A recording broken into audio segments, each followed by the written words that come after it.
कभी ऐसा सोचा है कि कहीं किसी दूसरी दुनिया में बिल्कुल आप जैसा ही कोई और हो, शायद कोई अलग जिंदगी जी रहा हो, अलग फैसले ले रहा हो? सुनने में थोड़ा अजीब लगता है ना?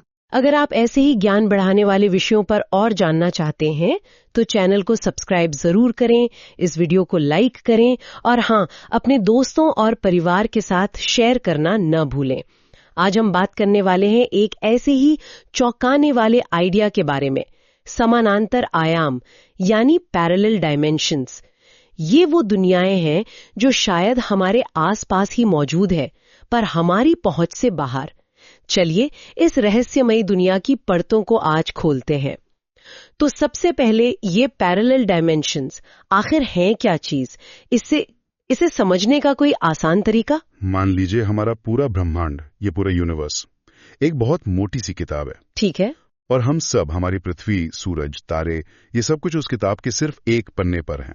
बिल्कुल। और सोचिए कि उस किताब में ऐसे अनगिनत, मतलब इन्फिनिट पन्ने हो सकते हैं। हर पन्ना अपने आप में एक पूरी दुनिया, एक अलग हकीकत, एक रियलिटी हो सकता है। अच्छा, तो यही है पैरेलल डायमेंशंस का बेसिक कॉन्सेप्ट? मतलब हमारी दुनिया के साथ साथ और भी दुनियाएं हो सकती हैं? हाँ बिल्कुल, एक के बगल में एक या किसी और डायमेंशन में बहुत सारी संभावनाएं हैं। अब ये सुनने में ना बिल्कुल किसी साईफाई फिल्म जैसा लगता है। क्या ये सिर्फ कल्पना है या इसके पीछे कोई साइंटिफिक बेसिस भी है? नहीं, ये सिर्फ कोरी कल्पना नहीं है। देखिए, विज्ञान, खासकर मॉडर्न फिजिक्स, इस पॉसिबिलिटी को काफी गंभीरता से लेता है। इसके पीछे कुछ बहुत ही दिलचस्प थ्योरीज हैं। अच्छा, जैसे कि कौन सी थ्योरीज? एक बहुत मशहूर थ्योरी है क्वांटम मैकेनिक्स से जुड़ी हुई। उसे कहते हैं मेनी वर्ल्ड्स इंटरप्रिटेशन, मतलब कई दुनियाओं वाली व्याख्या। Many world's? हाँ, नाम तो सुना है। सुनने में ही बड़ा रोमांचक लगता है। ये काम कैसे करती है, समझाएंगी थोड़ा? हाँ बिल्कुल, इसे एक रोजमर्रा के उदाहरण से समझते हैं। मान लीजिए सुबह उठकर किसी ने सोचा चाय पीऊं या कॉफी। हाँ, रोज का सवाल है ये तो। और उन्होंने चाय चुन ली। मेनी वर्ल्ड्स थ्योरी ये कहती है कि जिस पल वो फैसला लिया गया, यूनिवर्स वहीं पर बट गया, स्प्लिट हो गया। बट गया मतलब एक दुनिया में वो इंसान चाय पी रहा है, वो रियलिटी जिसमें हम हैं, लेकिन उसी पल एक दूसरी समानांतर दुनिया बन गई जिसमें उसी इंसान के एक और वर्जन ने कॉफी पीने का फैसला किया। अरे बाप रे, मतलब हर छोटे बड़े फैसले से एक नई दुनिया बन जाती है। एग्जैक्टली। इस थ्योरी के हिसाब से हर संभावना, हर क्वांटम इवेंट एक नई ब्रांच बनाता है, एक नई दुनिया। तो ऐसी तो अनगिनत दुनियाएं होंगी, हर पल बन रही होंगी। हाँ बिल्कुल, अनगिनत दुनियाएं। ये सोचना ही मतलब दिमाग घुमा देता है ना? सच में। और कोई थियरीज भी हैं इस नजर में? हाँ, एक और आइडिया है जिसे बबल यूनिवर्स कहते हैं। Bubble universe? हाँ, कुछ कॉस्मोलॉजिस्ट्स, मतलब ब्रह्मांड विज्ञानी, मानते हैं कि हमारा जाना पहचाना ब्रह्मांड, जिसे हम देख सकते हैं, वो शायद एक बहुत बड़े मल्टीवर्स में, यानी एक महाब्रह्मांड में बस एक बुलबुले जैसा है। बस एक बुलबुला, हमारा इतना विशाल ब्रह्मांड? हाँ, मतलब इस मल्टीवर्स रूपी महासागर में हमारे ब्रह्मांड जैसे अरबों खरबों और बुलबुले तैर रहे हो सकते हैं। हर बुलबुला अपने आप में एक पूरा यूनिवर्स हो सकता है। और मजे की बात यह है कि शायद उनके अपने अलग फिजिकल लॉज, यानी भौतिकी के नियम भी हों। अलग नियम मतलब जैसे ग्रेविटी अलग हो या लाइट की स्पीड कुछ और हो? थियोरेटिकली हाँ, ये बिल्कुल संभव है। ये सभी बबल यूनिवर्सेस एक दूसरे से अलग, समानांतर मौजूद हो सकते हैं। और एक स्ट्रिंग थ्योरी के बारे में भी काफी सुना है। हाँ, उसका भी इससे कोई लेना देना है क्या? बिल्कुल है। स्ट्रिंग थ्योरी फिजिक्स के सबसे एडवांस्ड और थोड़ी मुश्किल थ्योरीज में से एक है। ये कहती है कि यूनिवर्स के सबसे छोटे हिस्से पॉइंट्स नहीं, बल्कि वाइब्रेटिंग स्ट्रिंग्स हैं, कांपते हुए धागों जैसे। अच्छा। और इस थ्योरी के कैलकुलेशंस को सही बैठने के लिए हमारे जाने पहचाने 3 स्पेस डायमेंशंस और एक टाइम डायमेंशन के अलावा और डायमेंशंस की जरूरत पड़ती है। और डायमेंशंस कितने? कैलकुलेशंस के हिसाब से कुल मिलाकर 10 या 11 डायमेंशंस। 11? पर हम तो सिर्फ 4 ही महसूस करते, लंबाई, चौड़ाई, ऊंचाई और समय। बाकी कहाँ है? यही तो सबसे दिलचस्प सवाल है। स्ट्रिंग थ्योरी के मुताबिक ये एक्स्ट्रा डायमेंशंस या तो बहुत ही छोटे स्केल पर सिमटे हुए हो सकते हैं, कर्ल्ड अप, इतने छोटे कि हम उन्हें देख या महसूस नहीं कर सकते। या फिर ये वो डायमेंशंस हो सकते हैं जहां दूसरी पैरेलल वर्ल्ड्स या यूनिवर्सेस मौजूद हों, हमारे डायमेंशंस के ठीक बगल में, पर हमारे लिए अदृश्य। कमाल है। ये सब सुनकर तो वाकई लगता है जैसे हम किसी साइंस फिक्शन नॉवल में जी रहे हैं। और पॉप कल्चर ने तो इस आइडिया को हाथों हाथ लिया है ना। बिल्कुल, फिल्में याद आती हैं जैसे डॉक्टर स्ट्रेंज, उसमें वो अलग अलग डायमेंशंस का मार्वल वाला मल्टीवर्स दिखाते हैं।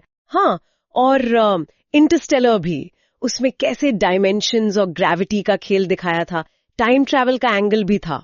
और वो सीरीज स्ट्रेंजर थिंग्स, उसका अपसाइड डाउन, वो भी तो एक तरह की डरावनी पैरेलल वर्ल्ड ही है। बिल्कुल, इन कहानियों ने पैरेलल वर्ल्ड्स के आइडिया को कभी रोमांचक, कभी रहस्यमय, तो कभी डरावना बनाकर पेश किया है। शायद इसीलिए ये कॉन्सेप्ट हमें इतना फैसिनेट करता है, एक अनदेखी अनछुई दुनिया का ख्याल। हाँ, और ये दिखाता है कि इंसान की कल्पना कितनी उड़ान भर सकती है, खासकर तब जब विज्ञान खुद ऐसी संभावनाओं की ओर इशारा कर रहा हो। ये सब सोचना तो बहुत अच्छा लगता है, पर सबसे बड़ा सवाल अब भी वही है, क्या हम कभी इन दूसरी दुनियाओं तक पहुंच सकते हैं?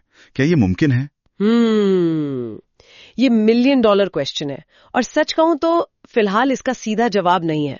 मतलब हमारे पास अभी ऐसी कोई टेक्नोलॉजी नहीं है जिससे हम दरवाजा खोलकर किसी पैरेलल डायमेंशन में चले जाएं या वहां से किसी को बुला लें। तो फिर वैज्ञानिक इस पर काम क्यों कर रहे हैं? मतलब क्या कोई उम्मीद है? उम्मीद हमेशा रहती है।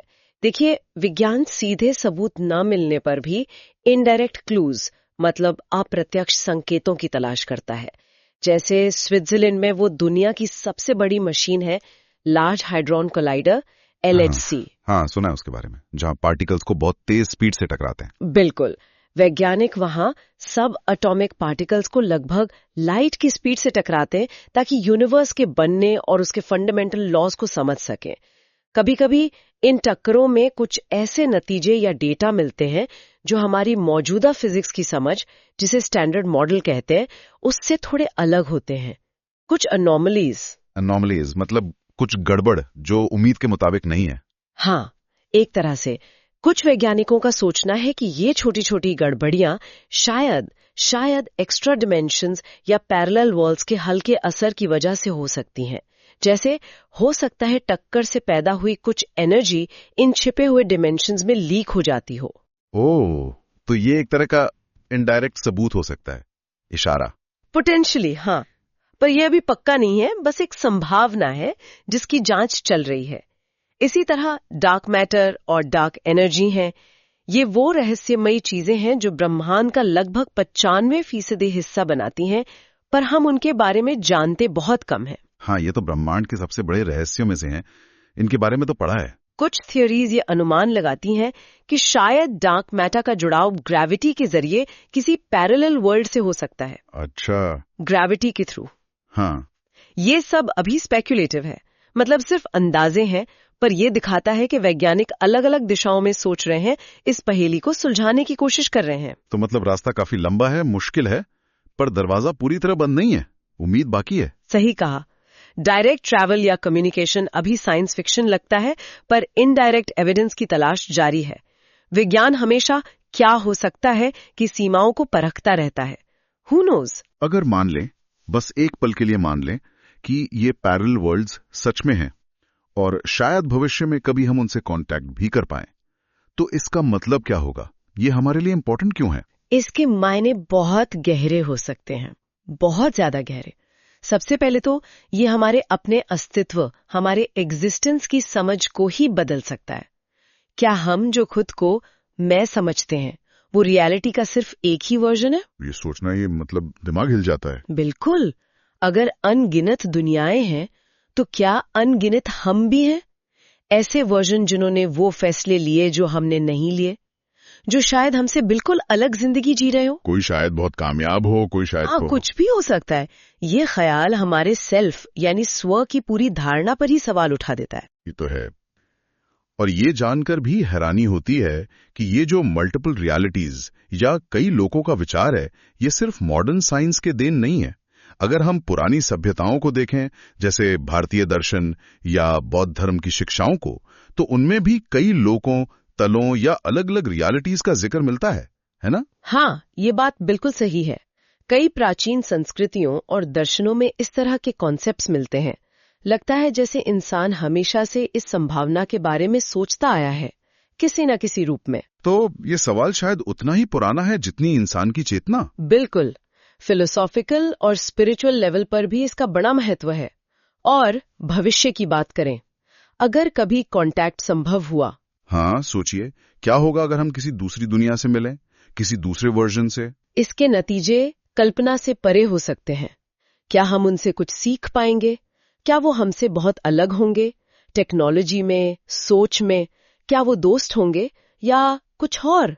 ये सब सवाल विज्ञान और कल्पना, साइंस और फिक्शन दोनों को हवा देते हैं। हाँ, ये यूनिवर्स को समझने की हमारी जो अनंत खोज है, उसका ये एक बहुत ही रोमांचक पहलू है। तो कुल मिलाकर ये समानांतर आयामों का जो कॉन्सेप्ट है, ये हमें याद दिलाता है कि ब्रह्मांड हमारी सोच से कहीं ज्यादा विशाल, जटिल और शायद अजीब भी हो सकता है। जो हम देखते हैं या समझते हैं, जरूरी नहीं कि वही पूरी सच्चाई हो। पर्दे के पीछे और भी बहुत कुछ हो सकता है।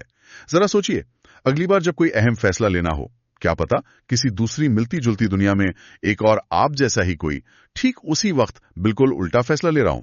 ये तो सोचने वाली बात है। हम जानना चाहेंगे कि अगर समानांतर दुनिया सच में मौजूद है, तो लोग अपने किसी दूसरे वर्जन से क्या पूछना चाहेंगे, अगर मिलने का मौका मिले तो।